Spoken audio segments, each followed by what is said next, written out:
ശരിയാണ്. അതായത് കൗൺസിൽ വെക്കുമ്പോ ഫയൽ വെക്കണം. അത് ഓഫീസിന്റെ കടമയാണ്.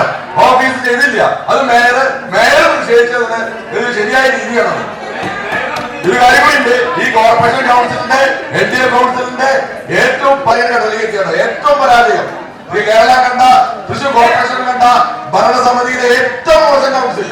ഈ ഗതികളിലേക്കാണ് കോർപ്പറേഷൻ കൗൺസിൽ കൊണ്ടുപോകുന്നത്.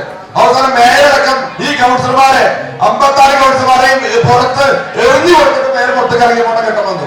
ഇങ്ങനെയാണ് കൗൺസിൽ, ഇങ്ങനെയാണ് കോർപ്പറേഷൻ മുന്നോട്ട് കൊണ്ടുപോവുക. മേയർക്ക് പോലും കൗൺസിലർമാരെ ചോദ്യങ്ങൾക്ക് മറുപടി പറയാൻ പറ്റാതെ ഇരുട്ടിൽ തപ്പി മേയർ ഒളിച്ചോടി, ഒളിച്ചോടുന്ന മേയറാണ് കാണുന്നത്. മേയർക്ക് മറുപടി പറയാൻ പറ്റുന്നില്ല. ഭരണപരിശോധിക്കുന്ന കൗൺസിലർമാർക്ക് ഒരു അക്ഷരം ഉണ്ടാൻ പറ്റുന്നില്ല, ഘടകക്ഷികൾക്ക് അക്ഷരം ഉണ്ടാൻ പറ്റുന്നില്ല. മേയർ ഇരുട്ടിലെ പോയാണ്. ഗതികേടാണ് തൃശ്ശൂരിന്റെ ഗതികേട്.